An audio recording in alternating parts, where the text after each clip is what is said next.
mo pa tinuloy. Eh, paano, Nay? Naduwag.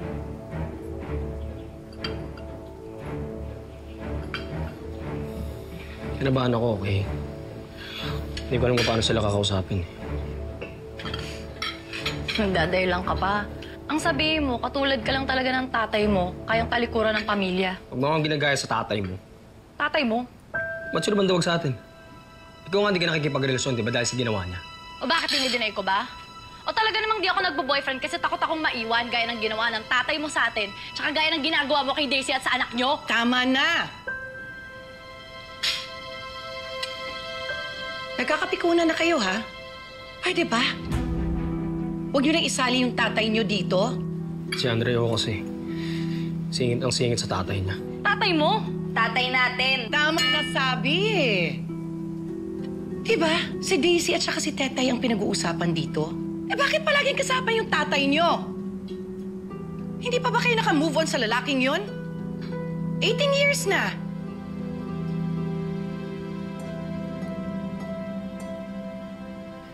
Pasensya na. Nakakarinding na kasi. Kapag may issue dito sa bahay, kasali palagi ang tatay niyo. Tigilan niyo na.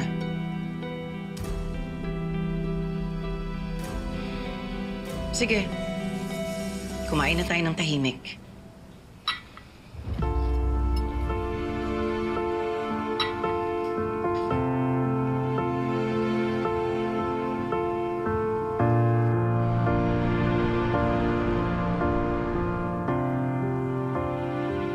Thank you.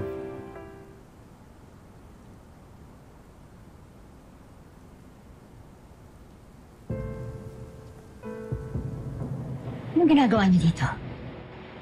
Manang Hazel, gusto lang namin humingi ng tawad sa'yo. Hindi ko na kayo mapapatawad. Hazel. Manuel, alam mo kung anong ginawa ng mga to sa akin.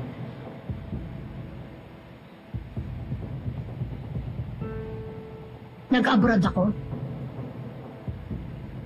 Ginawa ko lahat para umasenso ang buhay. Anong ginawa niyo? Nilustay niyo lahat ng pinaghirapan ko. Hilda, ilabas mo na tong dalawang to. Manong, halina po kayo.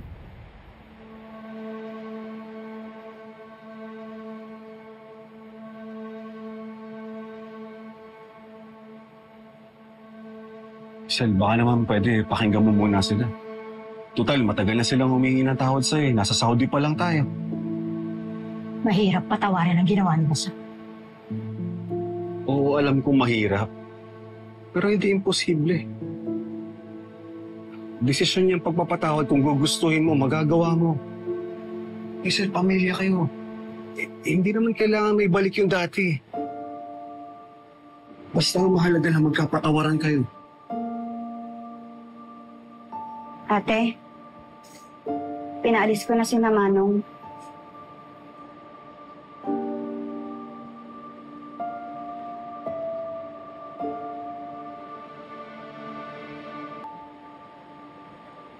Babalikin mo sila. Sabihin mo, kakausapin ko sila. Sige po.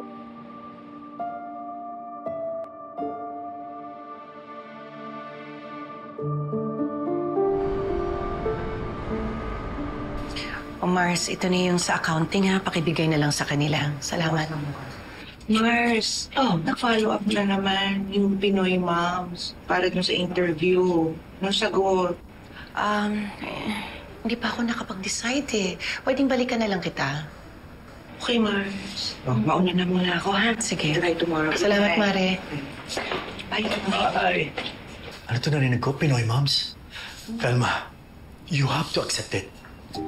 Alam mo ba, Pinoy Moms has 1.2 million subscribers sa YouTube. Alam mo, magandang platform ito para ma-promote natin yung Sisig ni Bunso. Nag-aalangan kasi ako.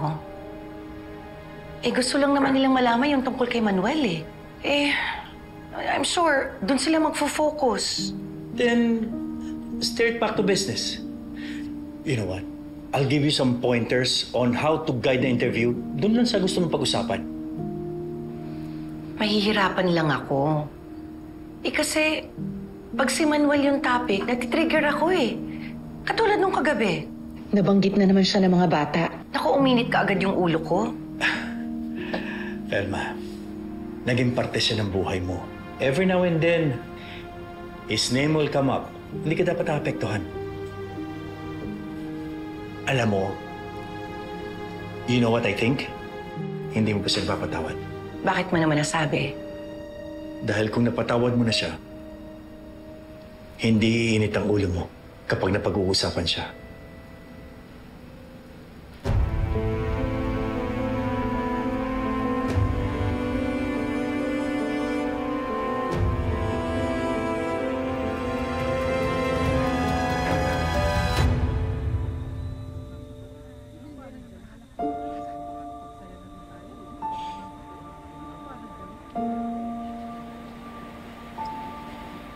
I've always seen Mom po as this tough, strong woman.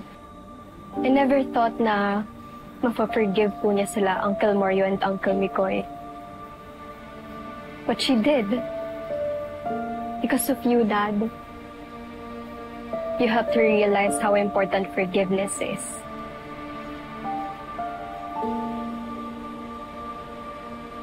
I kinda noticed din na parang sad po kayo. Why?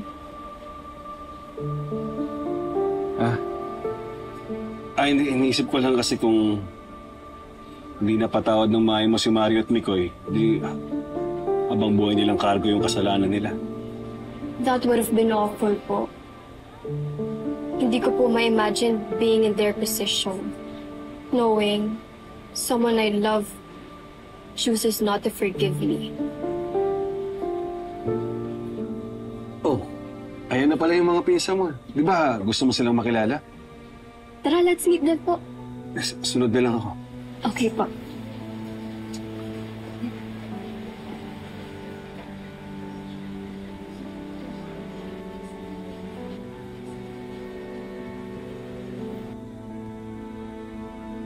Manong Manuel, salamat ha. Tinulungan mo kami kay Manang Hazel.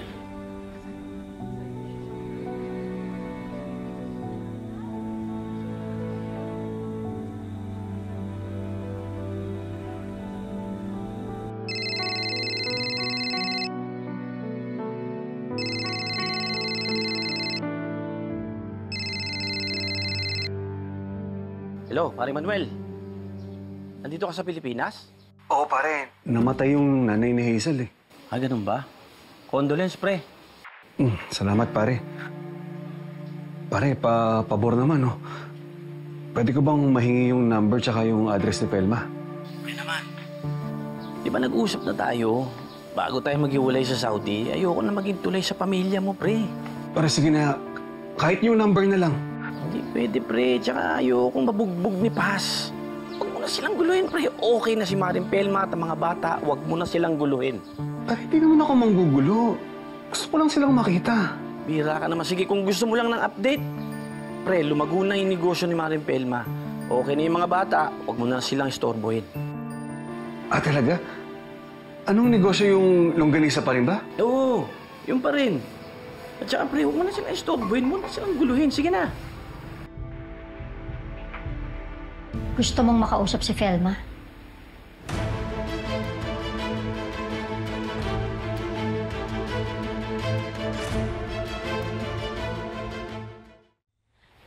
Manuel, namatayan ako. Si Felma pa rin ang nasa isip mo? Anong klase ka? Wala ka bang konsiderasyon? Napaka-insensitibo mo naman. Hazel, gusto ko lang naman makausap si Pelma at saka yung mga anak namin eh. Para magkapatawaran na kami, kagaya yung ng kapatid mo. Ayun! Kaya pala gusto mo magkabati kami ng mga kapatid ko. Kasi may balak ka. Gusto mo mag-reconnect kayo ni Felma? Manuel, iba issue namin ng mga kapatid ko, ibang issue nyo ng ex mo! Hazel, intindihin mo naman ako. 18 years! 18 years na, Manuel. Nag-move on na sila. Mag-move on ka naman.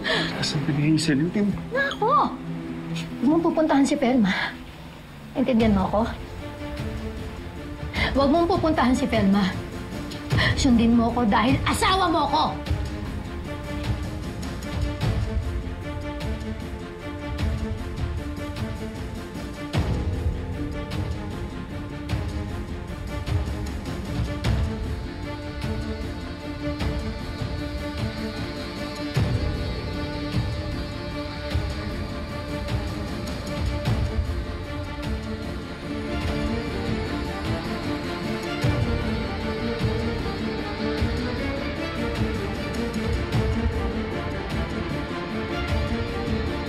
Sorry, Hazel. Gusto ko lang talagang humingi ng tawad sa pamilya ko.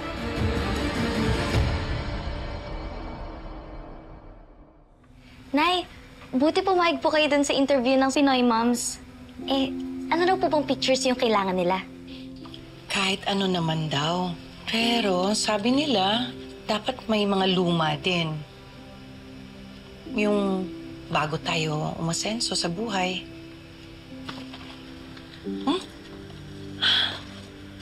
Tingnan mo, oh. Oh, elementary at high school. Oh, yung pictures si kuya mo, si ate.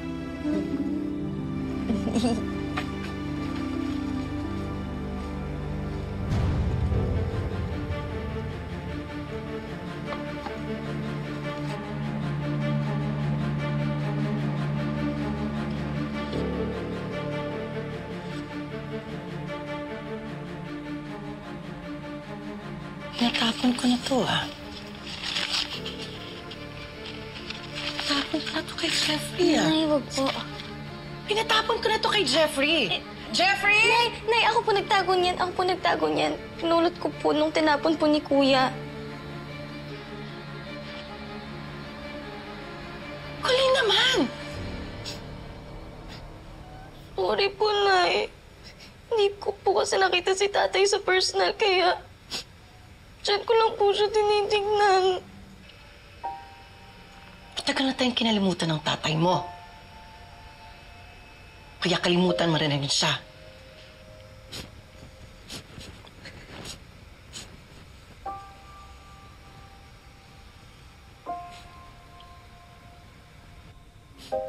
Nay, si tatay po ba yung reason kung ba't hindi na po tayo pumupunta sa Luntian Park?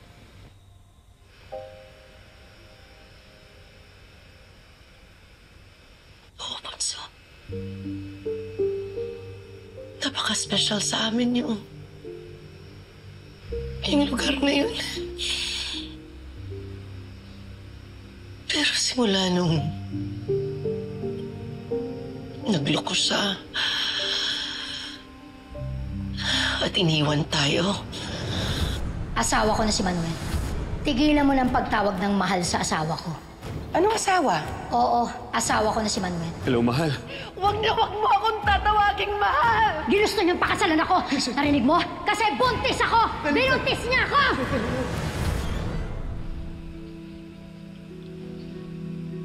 Hindi ko na kaya. Hindi ko na kaya bumalik doon.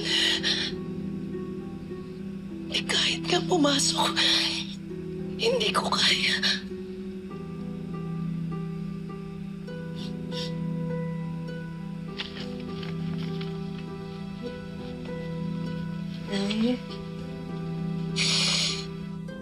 Pwede po bang akin na lang po yung pictures niya ni tatay? Itatago ko po sa kwarto para po hindi niyo po makita.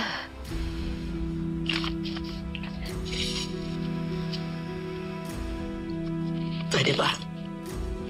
Pwede wag na. Please.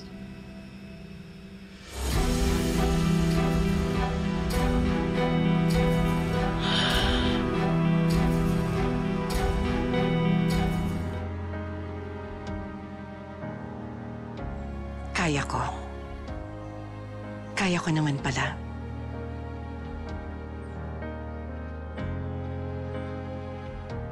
Simula ngayon, hindi na ako magpapa-apekto sa'yo, Manuel. hinding-hindi na. Ibig ng tulad ng binigay sa'yo, sinta.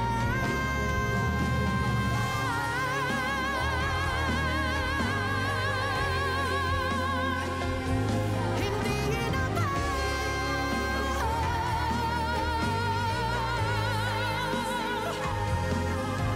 di lang naman ako ang iyong iniwan.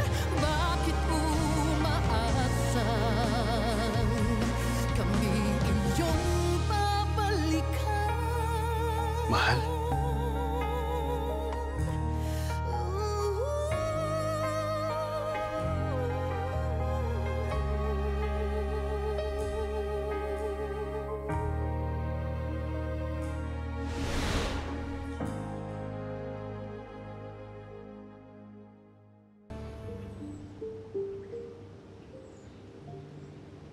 Velma, kamusta ka? Velma, sandali. Pwede ba tayo mag-usap? Hindi, ayoko! Wala tayong dapat pag-usapan pa. Hindi, marami. Marami akong gustong sabihin sa'yo. Kung ano man yun, ayokong marinig. Sige na, kahit yung mga bata na lang. Gusto ko silang makita, Velma. Parang awa mo na. Ayoko makita mo ang mga anak ko. Tahimik ng buhay nila. Velma, alam ko, malaki galit mo sa akin. Pero hindi ka pwede magdesisyon para sa kanila. Tsaka tatay nila ako. May karapatan ako makita sila. Ano sabi mo? Almost 18 years mo silang pinabayaan. Tapos ngayon gusto mo silang makita. Dahil tatay ka nila. Niloloko niya tayo eh. Nay, totoo po ba? Ang ano? Si tatay po may ibang anak na? May ibang pamilya na? Totoo mga anak. May ibang pamilya na ang tatay niyo. Ano? Hindi ba gagawa ng anak ko ng mga opya? Kasi naman po di po ako makapag-review ng ayos na kasi pag naalagaan ko po si Colleen. Bakit hindi mo sinabi sa akin? Paano niyo po siya aalagaan? Lagi po kayo pagod. Tsaka lasing. Ikaw pala ang nanay ng magnanakaw na to? Hindi magnanakaw ang anak ko. Ninakaw niya sa akin to? Para po mabayaran niyo na po yung may-ari ng sasakyan na nasira niyo. Ayoko po kayong makulong. Ayoko po. Hindi mo alam kung anong pinagdaanan ng mga anak ko nung iniwan mo kami. Anong karapatan ang pinagsasabi ba?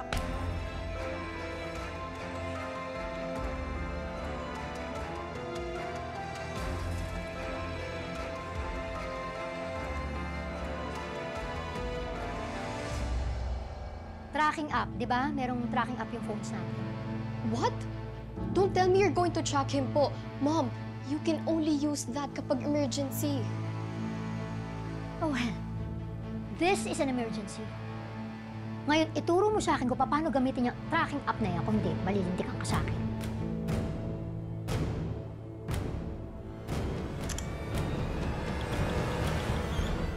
Velma, sorry sa mga sinabi ko. Wala naman akong masamang ibig sabihin. Gusto ko lang talaga makita yung mga anak natin.